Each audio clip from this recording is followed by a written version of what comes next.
Em setembro, no aniversário da nossa comunidade, nós recebemos aqui a visita do John, do Azaf, e nós somos muito ministrados sobre Efésios, capítulo 4. E para mim foi muito importante aqueles dias, eu recebi muito de Deus. E aí, alguns domingos depois, não sei se é o domingo seguinte, o pastor ministrando, ele falou uma coisa aqui, e eu vou, se você me permite, vou te dar uma dica. Deus sempre nos dá uns insights assim, daquilo que a gente pode buscar, pode fazer. Uma das coisas que Deus falou aqui, através do Sóstenes, do pastor Sóstenes aqui, não sei se vocês vão lembrar, ele falou assim, eu acho que ele estava ministrando com o Russell Shedd, acho que foi o Russell Shedd que falou para ele, mas ele disse isso aqui, que quando a gente quer entender assim, a Bíblia e quer estudar alguma coisa, a gente deve ler um livro 30 vezes, lembram disso? E ele falou com a gente, quem sabe vocês não vão ler Efésios? E eu comprei essa ideia, falei, eu vou ler Efésios 30 vezes. Mudei o meu horário, investi no meu tempo e já passei de 20 vezes. Mas nessa última semana, eu orando ao Senhor, pedindo ao Senhor uma palavra sobre aquilo que podia ser ministrado, aquilo que Ele queria ministrar ao meu coração e ao seu coração nessa manhã. Aí eu falei, veio do meu espírito assim, tem que ser sobre Efésios. E Efésios é uma carta tão importante. Vou te dar uma posição sobre Efésios. Ele é o 10º livro do Novo Testamento. Então, se você somar 39 do Antigo Testamento, ele é o 49º livro da Bíblia. Só uma curiosidade, nada demais, né? Quem é o autor do livro? É Paulo, todos nós sabemos disso. Em que circunstâncias esse livro foi escrito, essa carta foi escrita? Ela foi escrita enquanto ele estava preso. A sua primeira prisão em Roma. Ela é uma carta que tem conteúdos diversos. Ela tem ensinamentos dados pelo próprio apóstolo aos santos de Éfeso, a igreja de Éfeso, lugar que ele visitou durante as suas viagens missionárias. Ele tem uma questão doutrinária, ele traz um ensino doutrinário para a igreja, ele traz até ensino sobre como o marido deve ser marido, como a mulher deve ser mulher, como o filho deve ser filho, como o senhor deve ser senhor e como o servo deve ser servo. Então, assim, são 6 capítulos, poucos versículos, eu cronometrei, eu gasto 19 minutos para ler o livro todo. Então, você pode fazer isso tranquilamente também. Então, nesse pequeno texto, essa pequena carta de 6 capítulos, que você lê com 19, 20 minutos, se alguém tiver um pouco mais lento, ou até quem tem uma leitura mais acelerada, pode ler até com menos tempo, Paulo trata de várias coisas da nossa vida, de vários temas que enfrentamos no nosso dia a dia. E esses temas que Paulo estava tratando daquela igreja, ele trata da nossa vida hoje. Ele serve para a minha vida hoje, para a sua vida hoje. As orientações de Paulo à igreja da cidade de Éfeso, ela não serviu só para eles, mas ela serve para mim e para você. E hoje nós vamos conversar alguma coisa sobre um dos temas que eu percebo nesse texto de Efésios. E como não tem jeito de olhar tudo, nós vamos focar no primeiro capítulo, a partir do versículo 15. E se você quiser um tema, um título, as pessoas que têm uns irmãos que anotam, né? O Arthur, eu vou confiscar esse caderno do Arthur, em qualquer dia desse. Vou pegar aqueles que tem lá guardado, porque isso deve ser uma relíquia, uma riqueza que eu nunca vi. Todo dia ele anota ali. Eu tenho a curiosidade de ler aquele caderno, mas um dia eu chego lá. Cartas de Arthur, né? Aqui nós temos a carta de Paulo para Éfeso, ali vai ser a cartas de Arthur. Nós vamos pegar isso e vamos publicar. Mas se você quiser um título para você que está anotando, eu gostaria de dar esse título para essa palavra de hoje. A Igreja de Deus, o povo mais poderoso da terra. Vou repetir. A Igreja de Deus, o povo mais poderoso da terra. E eu não estou falando de a Igreja de Deus algo abstrato. Eu estou falando da Igreja de Deus, você, eu e você. O povo mais poderoso da terra. Então vamos ler o texto. E nós vamos ler e depois vamos tratar de alguns versículos de uma forma mais específica. Então, Efésios capítulo 1, a partir do versículo 15, está registrado assim na palavra do Senhor. Paulo dizendo e escrevendo então para a igreja, né? Por isso, ouvindo eu também a fé que entre vós há no Senhor Jesus, e o vosso amor para com todos os santos, não cesso de dar graças a Deus por vós, lembrando-me de vós nas minhas orações, para que o Deus do nosso Senhor Jesus Cristo, o Pai da glória, vos dê em seu conhecimento o espírito de sabedoria e de revelação, tendo iluminados os olhos do vosso entendimento, para que saibais qual seja a esperança da sua vocação, algumas traduções traz chamado, e quais as riquezas da glória da sua herança nos santos, e qual a sobreexcelente grandeza do seu poder sobre nós, os que cremos segundo a operação da força do seu poder, que manifestou em Cristo, ressuscitando-o dentre os mortos e pondo-o à sua direita nos céus, acima de todo o principado e poder e potestade e domínio e de todo nome que se nomeia, não só neste século, mas também no vindouro. Olha nós aí. Está falando de você.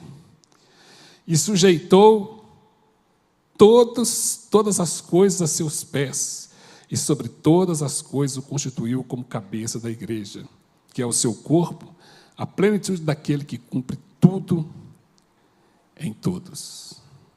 Se você olhar o texto que precede esse texto, que é o texto de Efésios, aí, capítulo 1, do primeiro versículo até o 14º, né, porque nós lemos a partir do 15º, Paulo nos mostra que somos o povo mais rico do mundo. Eu acho tão legal isso. Eu gosto tanto de ver isso dessa forma. Sabe por que podemos dizer isso com tanta segurança? Porque nós fomos e somos abençoados com toda sorte de bênçãos espirituais. Está escrito aqui, irmãos. Para os séculos vindouros, para nós, está escrito aqui. Nós somos o povo nós somos aquele povo que são abençoados em toda sorte de bênção espirituais. Eu lamento muito te dizer uma coisa que eu vou ter que te dizer agora. Mas você ainda não conhece tudo que você tem em Cristo. Quando eu falo de conhecer, eu não falo apenas de ter uma referência científica, não, é o conhecer de experimentar. Segundo as Escrituras, eu posso afirmar, você faz parte, ou pelo menos deveria fazer, do povo mais rico do mundo. Nada pode, nós não temos falta de nada, nós somos abençoados em tudo. Presta atenção, nós não seremos abençoados, nós já somos abençoados. Então, você pode virar e falar assim, mas tem um conflito aí nessa história. Porque se o texto está falando que nós fomos abençoados, então por que eu tenho tanta carência? Por que eu ainda tenho necessidades para serem supridas? Bom, eu não posso colocar nas costas de Deus a culpa pela minha caminhada, pela minha opção de vida. Ele já disse, olha, você é abençoado. Se não será, você já é abençoado. Mas se eu não estou recebendo, não estou vivendo essa dimensão de bênçãos, então, na equação, o desequilíbrio não está do lado de Deus. O desequilíbrio deve estar, com certeza, do meu lado. E eu estava vendo um pastor ministrando outro dia sobre esse texto, e ele disse uma coisa muito interessante. Ele disse que nós precisamos aprender a orar e pedir ao Senhor que nos dê condição de acessar aquilo que Ele já nos deu. Ele já nos deu. O texto está dizendo para mim e para você hoje, que nós somos. Não é fomos no passado, nem seremos no futuro. Somos hoje, agora, nesse momento. Naquilo que você está precisando. Nós somos abençoados por Deus. Agora, o que nós precisamos fazer? É aprender a orar e pedir ao Senhor, Senhor, me dá maturidade, me dá conhecimento, me dá revelação, para que eu tenha condição de acessar aquilo que o Senhor já disse que eu sou. Então é diferente, irmãos. A postura tem que ser minha. E no texto que nós lemos, Paulo fala muito claro, né? Ele pede para Deus abrir o nosso entendimento, para que a gente saiba que somos o povo mais rico e agora que mais poderoso dessa terra. Então, Paulo, no capítulo 1, nos primeiros versículos, ele começa com uma grande bênção, as riquezas que temos em Cristo e a nossa posição como abençoados por Ele. E continua, no texto que nós lemos, uma grande intercessão. Aliás, essa é uma das 4 orações que a Bíblia registra que Paulo fez. A segunda oração, em Efésios 3,14, Paulo ora para que possamos compreender o amor de Cristo. Parece algo tão óbvio. Não é óbvio, irmãos, é necessário. A gente precisa realmente compreender o que é, como e tanto que Deus nos ama.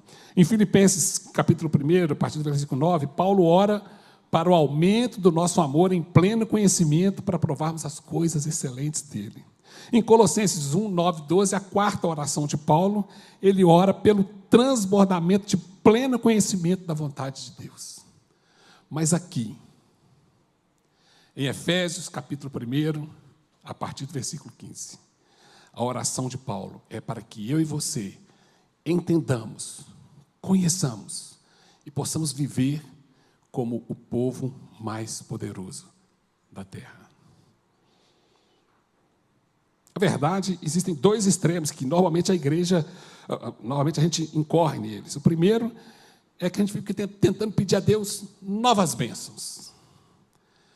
Eu fico pensando o seguinte: se Deus disse, isso é minha mente assim viajando, se Deus disse que Ele já me abençoou com toda sorte, então se eu peço uma nova bênção,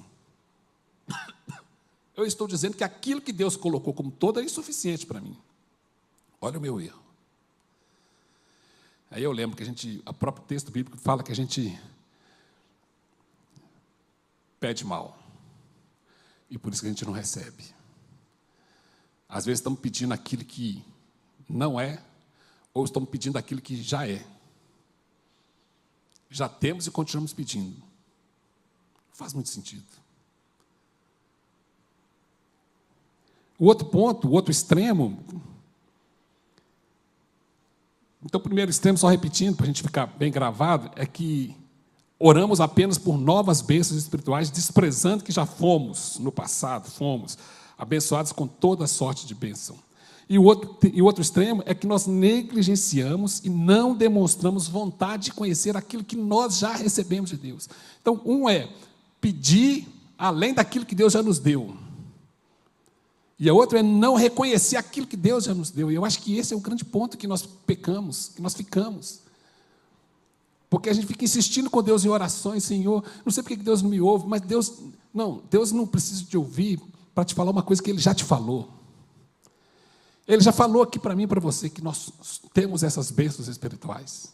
Então Ele não precisa nos ouvir no sentido de ouvir. Não, já está lá. Ele já, antes de tudo, Ele já falou. Agora pergunta para o seu irmão aí: você tem interesse em conhecer seus privilégios em Cristo? Pergunta para ele. Não, irmão, por favor, aqui. Deixa eu te falar uma coisa. Desse jeito aí, ele não vai nem querer saber. Porque nessa vontade que você falou assim, você tem interesse em conhecer os privilégios de Cristo? Eu não quero, desse jeito eu não quero, não. Então, me ajuda aí.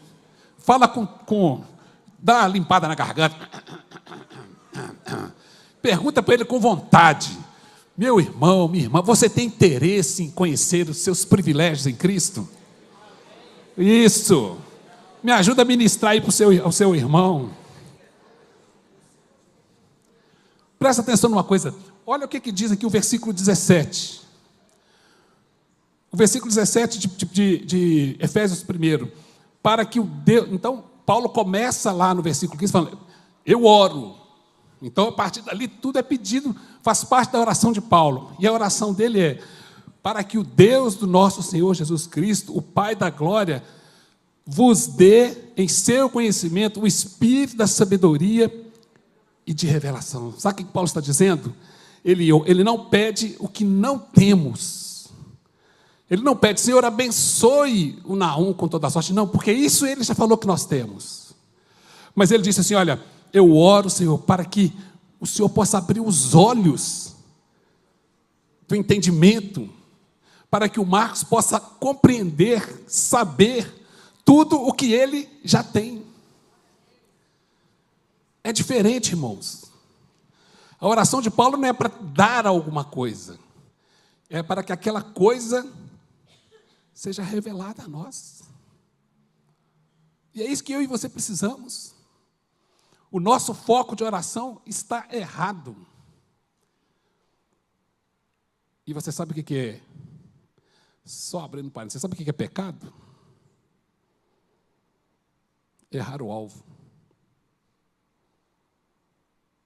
Então, se o nosso foco de oração está errado, nós estamos errando o alvo.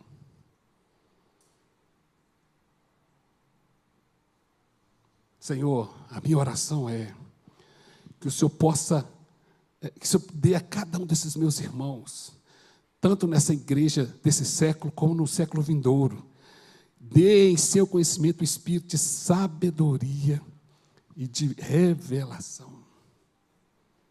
Espírito de sabedoria e revelação. Entendimento no conhecimento.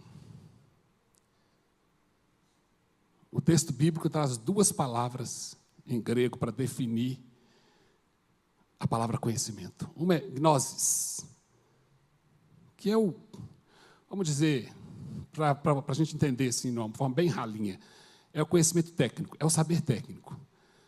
Eu conheci, eu li, agora aquilo não é estranho mais. Eu conheci. Mas uma outra palavra é epignosis, que quer dizer o conhecimento experimental. Então, só para a gente assim, sem querer dar uma de professor, sabe tudo, isso aqui eu tudo colei, eu li, estudei, estou trazendo para vocês, mas é sair da mente, da gnosis, e vir para o coração, epignosis. Sair de um conceito e vir para uma prática, para uma experiência.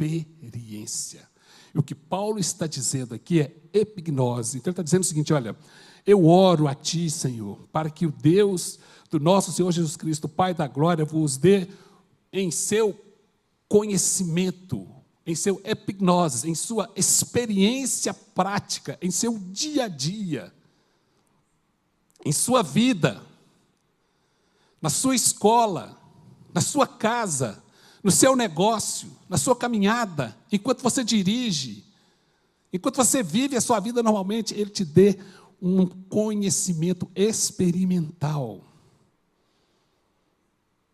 através do Espírito de sabedoria e de revelação. O que Paulo está dizendo é o seguinte: nós precisamos de discernimento espiritual. E esse discernimento espiritual tem um duplo pedido. Ele pede por sabedoria. Está lá o texto, nós lemos, olha lá. Sabedoria e revelação. O primeiro, ele fala de sabedoria. Eu anotei aqui, quero trazer para vocês. Aristóteles define, que é um filósofo conhecido, definiu sabedoria como o conhecimento das coisas mais preciosas. Um outro filósofo que foi médico, advogado, que é Cícero, ele define como o conhecimento das coisas humanas e divinas. Mas Aristóteles e Cícero estão muito longe da gente, apesar dos seus conceitos, dos seus ensinos permanecerem até hoje. Mas há alguém que você conhece, que já esteve entre nós, aqui na nossa comunidade. Não aqui, nesse lugar que estamos, mas no lugar que estávamos antes, que é o pastor Russell Shedd. E olha a definição que ele traz para a sabedoria. Ele entende que sabedoria é olhar para a vida com os olhos de Deus e perceber o que Ele está fazendo para depois envolver-se nisso. Vou repetir. Russell Shedd entende que sabedoria é olhar para a vida com os olhos de Deus, a partir da percepção de Deus, e perceber o que Ele está fazendo para depois envolver-se com a vida, com o que Ele está falando. Sabedoria é o conhecimento iluminado por Deus. É viver a vida como Deus a vê. Então, vou te pedir minha ajuda Eu vou te pedir a sua ajuda mais uma vez. Ministra aí para o seu irmão, você precisa de sabedoria. Mas não, com aquela intensidade que eu te falei. Vamos lá? 1, 2 e... Obrigado, querido. Eu também preciso. Então, além de sabedoria, Paulo fala nesse texto que ele pede por um espírito de revelação. Só o Espírito Santo pode abrir as cortinas da nossa alma para que a gente possa entender integralmente a riqueza de Deus, as riquezas de Deus. Não há um pastor, não há um professor, não há um seminário. Isso tudo pode ser um instrumento, mas, na verdade, é só uma ação do Espírito sobre nós, sobre nossa mente. E nós estamos, nesse ano, trabalhando tanto isso, que a gente precisa ter a mente de Cristo, e precisamos mesmo. Só uma ação do Espírito na nossa mente, essa revelação, pode fazer com que a gente entenda e conheça o que significa as riquezas de Deus para nós. Não há busca por novas revelações que não estejam registradas na Escritura. Não há invenção, não há misticismo, nada disso. O que Paulo está dizendo é que devemos buscar a visão dos valores, tal como eles são trazidos do céu, traduzidos no céu. Como é no céu. Aliás, Jesus já disse, assim na terra, que seja na terra, assim como é no céu. E nós precisamos disso, irmãos. E nós fazemos isso. Mas, às vezes, o nosso foco, olha o foco errado de novo, não está em buscar em quem pode revelar a respeito das riquezas de Deus. Nós precisamos, nós temos essa carência, e nós temos que ir para diante do Senhor, e colocar a nossa vida e falar, Senhor, eu preciso da Tua revelação. Eu não estou dizendo, volto a repetir, porque isso é um perigo muito grande. Nós estamos vivendo uma época de muito misticismos. E a igreja está sendo inundada com isso. Se não for assim, não é de Deus. Não existe isso. Não existe isso. O que existe é, vamos para a presença do Senhor. Joelho dobrado, jejum, oração, leitura bíblica, buscando, Senhor, fala ao meu coração. Senhor, me busca, me alcança aqui, Senhor. Nessa madrugada que eu estou aqui diante do Senhor, fala comigo, enche meu coração com a Tua palavra. Dá-me do Teu conhecimento, como nós estamos vendo Paulo falando aqui, dá da sabedoria do Senhor, me dá da Tua sabedoria, me dá da Tua revelação, revela aquilo que Tu tens para mim, Senhor. Vamos na fonte, na forma certa.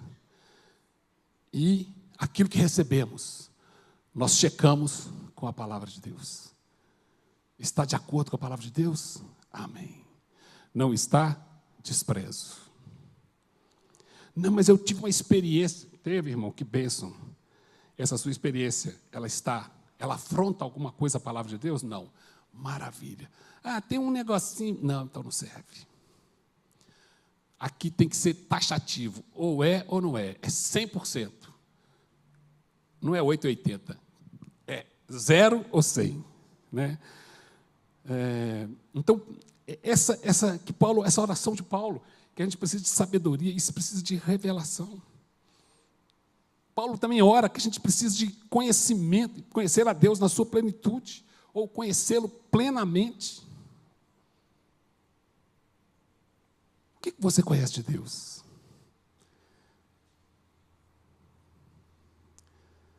Se não arrepiar, não é de Deus. Se não chorar, não é de Deus. Se não for no barulho, não é de Deus.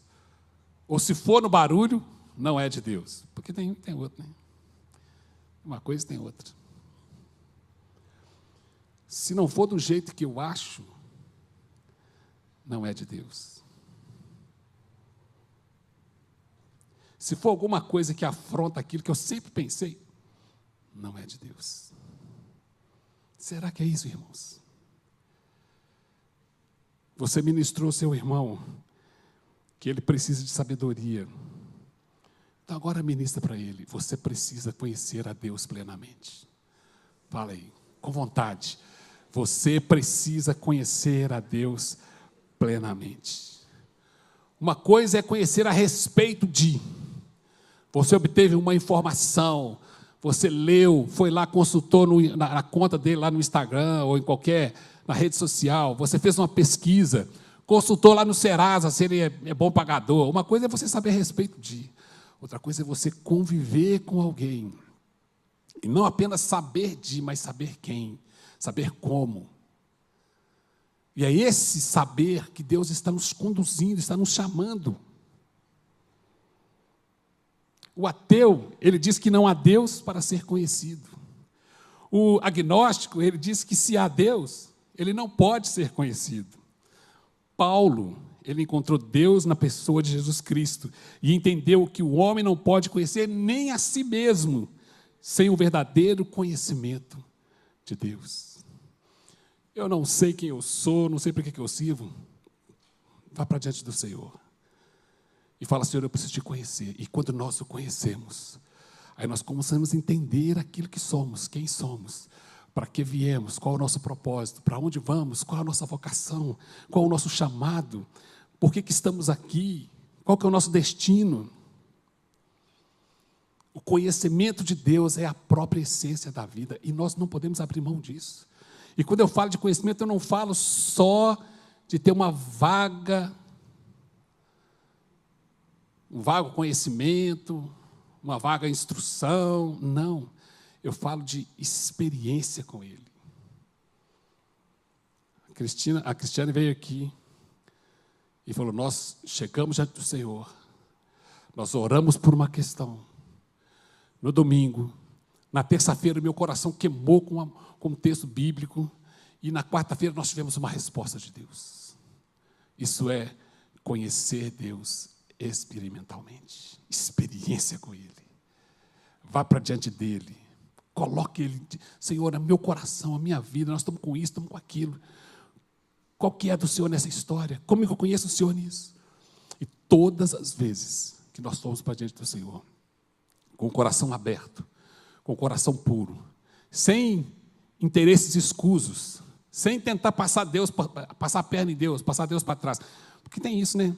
Tem gente que acha que pode enganar Deus, né? Eu vou pedir isso aqui, eu estou querendo aquilo ali, eu vou fazer, mas estou interessado. E aí, não, seja com o coração limpo, quebrantado diante dEle, Ele se manifesta. Ele se manifesta. Em João 17:3, o apóstolo diz o seguinte, olha, e a vida eterna é esta, que te conheçam a ti, que te conheçam a ti só, por único Deus verdadeiro, e a Jesus Cristo a quem enviaste. Conhecer a Deus pessoalmente é salvação.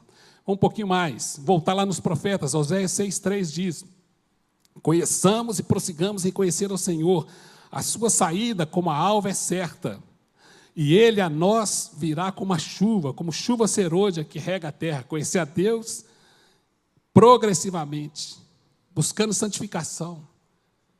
Não é conhecer de qualquer jeito, né? Eu encontrei, acabou. Meu irmão, se você teve um encontro com o Senhor, foi a coisa mais importante que aconteceu na sua vida, até então. Mas sabe o que acontece muito? Muitas pessoas têm um encontro com o Senhor e ficam parados lá no encontro. Está lá até hoje.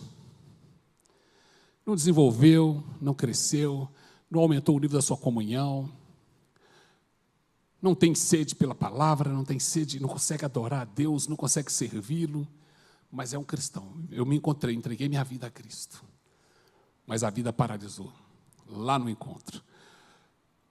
Quando dizemos sim para o Senhor, quando ouvimos o seu chamado, nós abrimos uma porta de um grande caminho para a gente poder seguir.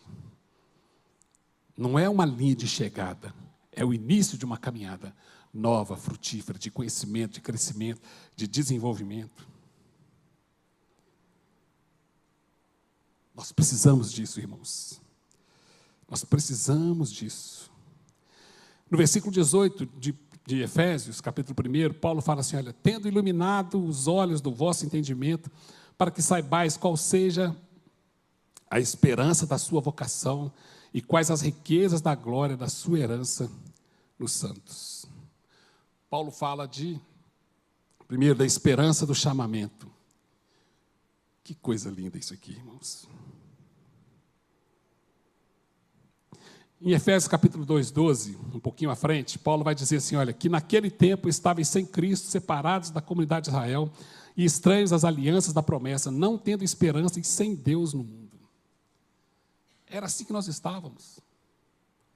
Paulo está dizendo de como nós, quem éramos nós, qual a nossa condição. Separados de Deus, sem Deus no mundo, perdidos. Esse era o nosso estado lá atrás. Mas o nosso encontro com Deus, o que fez em nós? Foi o texto que nós lemos.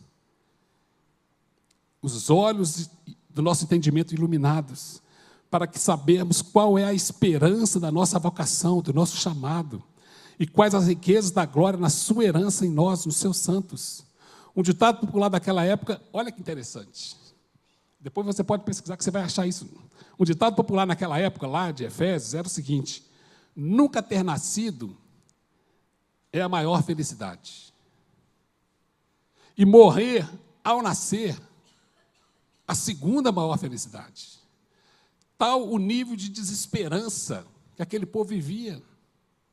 Mas é assim, talvez ninguém declare abertamente, mas esse nível de desesperança é aquele nível que vive todo aquele que não encontrou com o Senhor. Se você nessa manhã ainda não experimentou esse encontro com Deus, hoje é o dia. Hoje é o dia de você falar, Senhor, eu quero experimentar. Desafie o Senhor nessa manhã, embora Ele não precise disso, porque o que Ele já fez por nós é mais do que suficiente, mas de repente você ainda precisa de algo mais, você vai dizer para Ele, Senhor, eu quero viver isso aí. Se o Senhor é Deus mesmo, como o Marcos está falando, eu quero viver isso aí. Faça essa oração para Ele. Abra o seu coração e fala, eu duvido de mim, duvido disso aí. Coloque Deus à prova. Mas te prepara. Porque quem tem coragem para fazer isso, depois tem que ter coragem para poder caminhar do jeito que Deus manda. Nunca ter nascido era uma grande felicidade, era a maior felicidade. E nascer ou morrer era a segunda maior felicidade. Que projeto de vida, misericórdia. Mas para os crentes, o nascer, o viver, o futuro é de glória. Porque Deus Pai nos adotou. Deus Filho nos redimiu e nos perdoou. Deus Espírito Santo nos selou e nos deu a sua garantia. A gente não tem muito essa visão de selo, até que recentemente tem sido resgatado isso. A gente recebe de vez em quando um convite de casamento que tem um selinho de... Vou falar barro, me perdoe, porque eu não sei se é barro, mas uma argila. O que é aquilo, Raquel? Cera, obrigado. Um selinho de cera. Aquilo quer dizer o seguinte, o noivo e a noiva, ou os pais dos noivos estão te mandando isso aqui, vem direto, ninguém abriu, é para você. Nós temos um selo do Espírito Santo em nós. Nós pertencemos a Ele. Está marcado. Por quê? Porque nós fomos adotados pelo Pai, fomos redimidos e perdoados pelo Filho, e selados pelo Espírito. Paulo ora para que a igreja venha conhecer e experimentar essa gloriosa esperança. Nós hoje não somos como aqueles que achavam que a segunda maior felicidade do mundo era nascer e morrer imediatamente, porque nós temos alvo, nós temos propósito, nós temos uma vocação, nós temos um objetivo, nós temos uma condição de adotados, de perdoados, de redimidos, de comprados e de selados pelo Espírito Santo. Não é qualquer coisa, irmãos. Você foi selado, você nesse momento está selado. E a minha oração, o meu clamor ao Senhor é que a gente possa entender e usufruir toda essa riqueza que nós temos em Jesus. Tudo isso que nós temos nele. Tudo isso estava na mente de Deus quando Ele te chamou, quando Ele me chamou. E, além dessa esperança, Paulo fala da glória na herança. Isaías 53:11 diz o seguinte: Ele verá o fruto do seu penoso trabalho. Essa herança que o texto está falando não é a herança que nós vamos receber, Mas ele está falando que nós, eu e você, somos a herança de Deus. Ele verá, através da nossa obra, o fruto do penoso trabalho dele. Através da nossa vida, o fruto do penoso trabalho dele. Paulo expressa o desejo de que a igreja compreenda o quão preciosos eles são para Deus. Presta atenção, irmãos. O que Paulo está dizendo para a igreja de Éfeso é o seguinte: abra o seu entendimento e vejam o tanto que vocês são preciosos para Deus. E eu disse no início que essa carta era para mim e para você. Então a minha oração é que o Senhor possa nos inundar com essa revelação do tanto que nós somos preciosos para Ele. Do tanto que você, com todos os seus defeitos, da maneira como você está hoje, pisando na bola às vezes, mas Deus olha para você e enxerga um sangue derramado em seu favor, enxerga um perdão que te alcançou, enxerga um selo que está sobre você, e Ele ama, Ele te ama. E muito mais do que isso, Ele sabe o tanto que nós, eu e você, somos preciosos para Ele. Fala para o teu irmão aí, me ajuda a ministrar, irmão, por favor. Fala para ele assim: você é um tesouro precioso de Deus. Somos a igreja que Deus comprou com o sangue de seu amado Filho. Somos a noiva do Filho de Deus. Estamos nos preparando, nos adornando com santidade, com adoração, para aquele dia que Ele vai nos chamar. O Senhor nos escolheu para sermos a sua porção eterna. Você é a riqueza de Deus. E eu não estou falando isso para deixar você com moral elevada, eu estou falando isso para te posicionar dentro daquilo que você é diante de Deus, em Deus, como aquele alvo de toda sorte de bênçãos espirituais. E não é porque você é bonito e é meu amigo, não. É porque essas coisas são possíveis por causa de Jesus. Porque ele olhou e falou assim: aquele Marcos, pecador, miserável, se eu não tiver misericórdia dele, ele vai ser um ninguém na vida.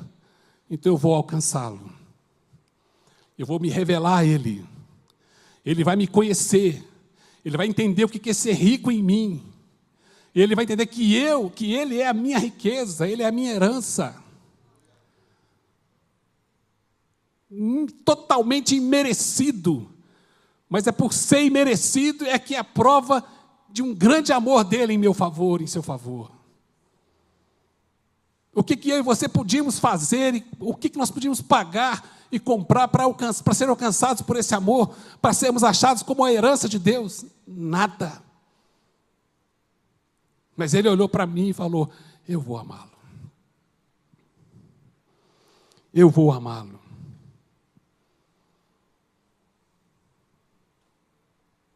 E Paulo ainda fala de uma outra terceira coisa, ele fala da grandeza do poder de Deus. E eu gosto de pensar o seguinte: o chamamento aponta para o passado, a herança aponta para o futuro, mas o poder de Deus aponta para o presente. E nesse pequeno texto, Paulo usa 4 palavras para definir de forma diferente o poder. Ele usa poder, eficácia, força, e usa poder novamente, mas esse outro poder ele é diferente do primeiro poder. O primeiro poder é o dunamis, uma dinamite, um poder irresistível. O segundo poder é a eficácia, que é o poder que trabalha como uma energia, que produz um determinado efeito. O terceiro poder é a força, um poder grande, força inerente. E o quarto poder, que trata também como poder, mas o primeiro é o dunamis, esse último é o kratos, poder ou força exercida, uma ação poderosa, um agir poderoso. Esse poder é tão tremendo que é o mesmo usado para ressuscitar a Jesus. Presta atenção. Presta atenção numa coisa. Se tivesse jeito de você ir no túmulo de Lázaro, você ia ver restos mortais. Se você consultar qualquer outro túmulo, de qualquer líder, de qualquer pessoa nesse mundo, desde quando o mundo existe, tiver a condição de ver restos mortais. Menos um. Menos um. Aquele túmulo, lá naquele lugar, onde o nosso Senhor foi sepultado, ele está vazio. Porque o poder de Deus agiu e o ressuscitou, venceu a morte. Venceu a morte. Agora, abra o teu coração para você receber isso. Aquele mesmo poder que ressuscitou a Jesus é o poder que opera em nosso favor hoje. É o poder que opera na sua vida hoje. É o que Paulo está dizendo. Esse poder é tão tremendo, no seu dunamis, na sua energia, na sua força, no seu kratos, é tão tremendo que é o mesmo usado para ressuscitar Jesus Cristo lá daquele túmulo. E olha o que diz essa demonstração do poder de Deus, a suprema demonstração do poder de Deus, a partir do versículo 20, que manifestou em Cristo, ressuscitando dentre os mortos e pondo a sua direita nos céus, acima de todo principado, ninguém pode atingi-lo, ninguém se sobrepõe a ele, acima de todo principado e poder e potestade e domínio e de todo nome que se nomeia, não só neste século, mas também no vindouro, e sujeitou todas as coisas a seus pés, e sobre todas as coisas o constituiu, falando de Cristo, o cabeça, como cabeça da igreja, que é o seu corpo, a plenitude daquele que cumpre tudo em todos. O poder que atua na igreja hoje é o poder que atuou na ressurreição de Cristo lá naquele jardim, naquele dia. Aleluia! Aleluia! É o mesmo poder, irmão.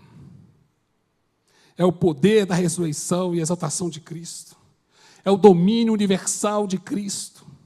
É a preeminência de Cristo sobre a igreja, sobre tudo. É esse poder, esse mesmo Deus, que diz para mim e para você, você pode. É esse poder que está disponível a mim e a você. Presta atenção numa coisa. Às vezes, nós vivemos numa certa dimensão de engano.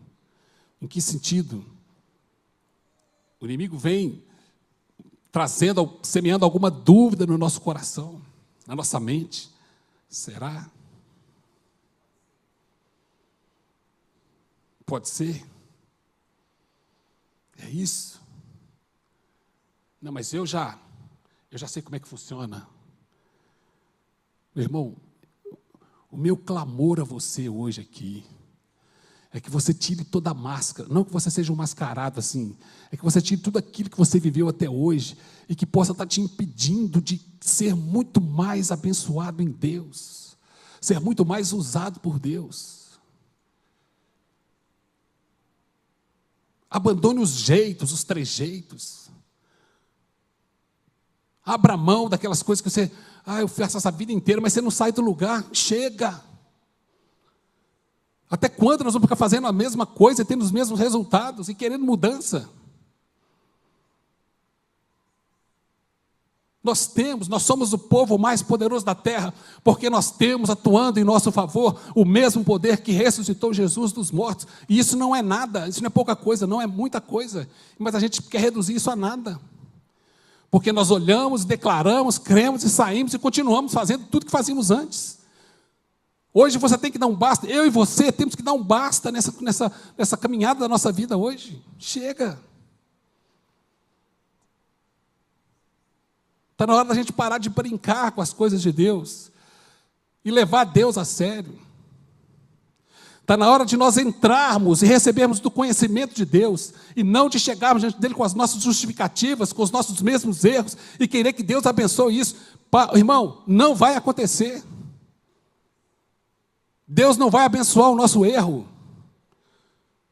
Deus sabe o nosso coração. Sabe sim, sabe que lá no fundo tem pecado. Sabe que lá no fundo tem um coração que não se dobra diante dele. Sabe que lá no fundo tem um coração que não quer reconhecer o que ele quer, o que ele tem. Ele sabe que lá no fundo tem um coração que não está disposto a ser abençoado, viver o que a palavra de Deus diz para nós. Mas nessa manhã, nesse dia, a palavra do Senhor para nós é: sai do seu conforto. Você foi chamado para ser o povo mais, fazer parte do povo mais poderoso da terra. Deus fez isso por mim e por você. E viver aquém disso é desprezar aquilo que Deus fez, é desprezar a obra de Deus. Continuar vivendo na mesmice é desprezar aquilo que Deus fez. E para concluir, à luz do que Paulo pediu em sua oração, eu queria desafiar a meditar. Como você avalia a sua vida espiritual? Como você avalia a sua postura espiritual hoje? Pensa aí com você e Deus, Senhor. Você pode dizer que tem usufruído das riquezas de Deus? Toda sorte de bênçãos espirituais.